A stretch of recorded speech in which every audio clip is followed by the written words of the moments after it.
Trojan Felly, what's up, man? USCJ here. It's the top of the morning. Listen, I hope everybody is getting ready to get up, get out, and make some things happen this morning. Listen, we got to talk about the top 5 teams in the country that are in the top 25 right now, and we know who those teams are. You're going to have Georgia, Michigan, Florida State, Texas, and USC. If those teams go undefeated, I want to talk about who makes it to the playoffs based on the strength of schedule. We're going to take a look at that. I just happened to look at some of these schedules, and I could not believe what I was seeing. It's really kind of shocking, to be quite honest with you, when you look at these schedules. And then you look at USC, especially the back half of the schedule.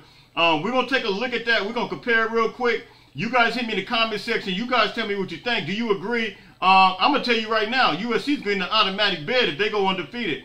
Hands down, over anybody in the top 25. And we're going to take a look at that. Also, I want to address something real quick, especially with Deion, Colorado, and what my thoughts on the national media that they're getting, the attention that they're getting, and why I think this is really, really good. I think this is outstanding for USC, given the fact that you guys already know in times past, especially when we play a team like Colorado. Now, this is a different Colorado team. Let me set the record straight on this right now. This Colorado team is not the same team that we've known it from the past couple of years. We might as well get that out the picture. But when they play teams, they've always played down to competition. And now, you know, I believe that the national perspective, the national attention that Deion is getting, the environment that, you know, USC is going to be playing at, because you guys already know USC's been playing in this last weekend. Multiple stars were there, superstars, celebrities. They were all around the stadium. But, you know, here's the crazy thing. Deion is attracting all that as well. He's attracting that, and now you're going to see that in Boulder, Colorado, especially. You seen it last weekend when they played. You're going to see it when USC plays. This is going to be the biggest game, you know, this year, probably. I mean, it's going to be. You talk about Lincoln Riley. You're talking about Deion Sanders. You're talking about the story. When you talk about a storyline, this is one of the biggest stories of the year. Arguably, is Colorado. Now, you're going to say, Jay, you know, all these people said that Colorado wasn't going to be good. Listen, not me. You guys already know. I did a video. Go back, check I got receipts.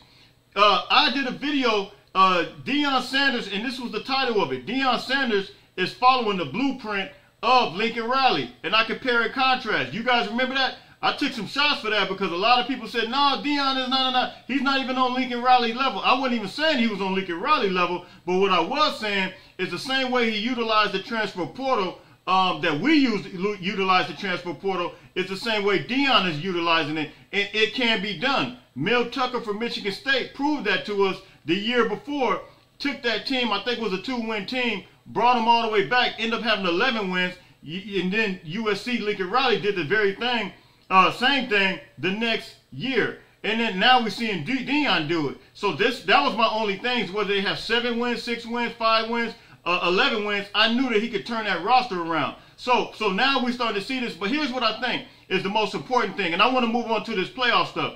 The most important thing is this, is that I think that it's going to be a reverse effect. Instead of USC playing down, I believe that they're going to be super up, super high for a game like this. And I know I'm talking ahead. We got Arizona State next week, but it's just giving me some time to reflect on this game as it approaches, as I'm reading things, because I'm seeing all kinds of stuff in the national media right now as it relates to this game. So I'm going to leave it at that. I think that USC is going to absolutely get up for a game like this, and I think they're not going to be an underdog, of course, but they will be. The fact that the environment is going to be the way it is, and everybody's looking at Colorado from a national perspective, and a lot of people pulling for them. I think that USC is going to be an underdog in that sense, and they're going to absolutely come up firing on all cylinders. So I'm going to leave that right there. I'm just giving you that's a preview, if you will, of USC and Colorado. Now, let's get to this top 25. Who will make it if in the top 20? Well, in the top 5,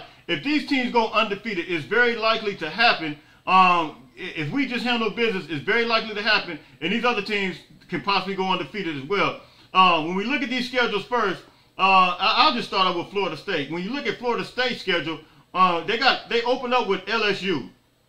And they beat LSU, of course. Then they play Southern Miss. And of course they won that game. And then they have Boston College, Clemson, Virginia Tech, and I'm gonna go through these kind of quick. Syracuse, Duke, Wake Forest, Pittsburgh, Miami, and then North Alabama, and then Florida. Now, if you look at these games, who would you consider to be the toughest games for Florida State? LSU was supposed to be. I mean, what happened with that? I mean, but you know, are they overrated? That's the question. They lost 44-24. So LSU was, you know, and then Clemson, they're suspect. They got beat up by Duke, 28-7. And so if I look at this schedule, this is a very suspect schedule based on the win. Miami did beat Texas A&M, but I don't know how good Texas A&M really is. They were lost in the sauce last year, and it looks like they're picking right back up. Duke and Miami may be the two toughest games. Florida, we know that Utah beat Florida. I mean, that's not, we can't take that for what it's worth. So, you know, let's just keep that right there where it's at. And let's go to Michigan's schedule. Now, if it's one schedule that surprised me, I already knew that Georgia had a suspect schedule. But when I look at this Michigan schedule, I am just flabbergasted. I'm going to be honest. I'm flustered. I cannot believe the schedule is even like this. I didn't even have no idea. They opened up with East Carolina. They won that game 30-3. And then they have UNLV.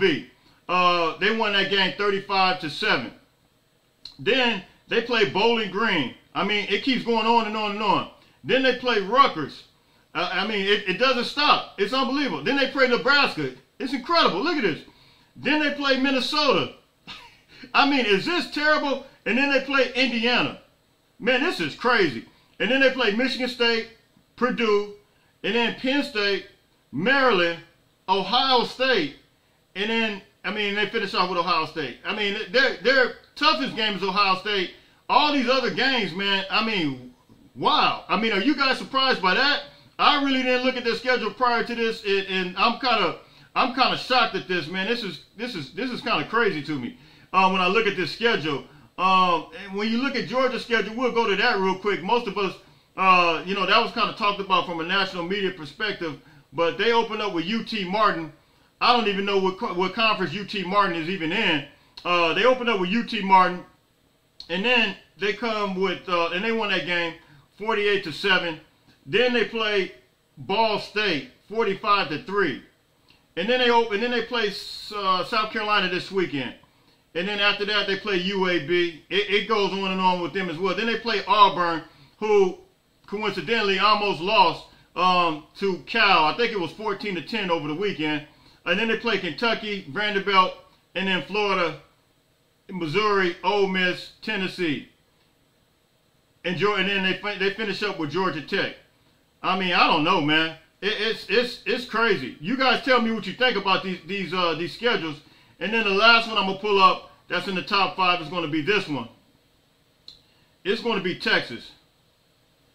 And let's pull that schedule up real quick. They opened up with Rice, of course. And then they won that game 37-10. Alabama, they won that game 34-24. And then Wyoming. Wyoming did beat Texas Tech, who's on their schedule as well. Texas Tech, you know, I thought they should have beat Oregon over the weekend, but that's a whole nother story. You guys who watched that game, you guys seen that game. Baylor, they kind of suspect. Utah just went to them and beat them. Kansas, I don't even know what Kansas really has like that. Oklahoma, they look kind of suspect against SMU. You know, the jury's still out on them. The jury's going to really be out on University of Houston, which is their next game. Then they got BYU, Kansas State. Kansas State's in the top 25. Oklahoma's in the top 25 as well. Don't let me misguide you on that. They are in the top 25, but I just don't, based on who they play, I really don't know what they have. I just, from an offensive perspective, Oklahoma doesn't, I don't know if they're clicking like that. And then TCU, you guys already know Colorado wouldn't beat them on their own field, so that's suspect. Iowa State suspect. And then Texas Tech. Texas Tech does have some talent. So, based on these schedules that I gave you just now, based on what you guys seen just now, do you guys think who would be the 4-team playoffs? Automatically, I told you it's going to be USC. That's going to be the number one team in the playoff. Number two, I'm going to have to go with Texas. I think Texas, in my opinion, has the second best schedule. When you look at their schedule, in the top 25, the teams that they play, of course, they play Oklahoma, which is a top 25 team. They play Kansas, and so I got to go with Oklahoma as far as Texas as far as having that. And then the non-conference game, they beat Alabama. That is arguably the best win this season thus far. They went to Alabama in Tuscaloosa, Alabama, beat them. That is the best win. I'm going to say Texas has the second best toughest schedule based on what I'm seeing. Now, the third one is very difficult because when you look at these schedules, I thought Florida State, that was going to be one of the best wins. Now, Duke is in the top 25. Duke is in the top 25. Clemson was in the top 25. And now they appear to be completely lost in the sauce. So I'm not sure. I'm not sure where else would they go when you're talking about Florida State's schedule in the ACC. Like, who else except Miami? Miami's number 22, and then Duke is number 21. So, of course, North Carolina as well. My bad. They played North Carolina, I think. They played. Did I say North Carolina they played? I think they played North Carolina. No, they don't play North Carolina. I don't need, Florida State doesn't have North Carolina this year. Let me go back to their schedule real quick and just kind of look at this schedule real quick. No, they don't play North Carolina. So, based on their schedule, they might play them in the ACC Championship. Based on their schedule, they play Duke and they play Miami. Those are their two best wins. So they got two in the top 25. And but Kansas State and Oklahoma, who are in the Big 12, they're 15 and number 19. So those will be higher wins for Texas. So of course you got Texas number 2. So I would say Florida State number 3 based on their schedule.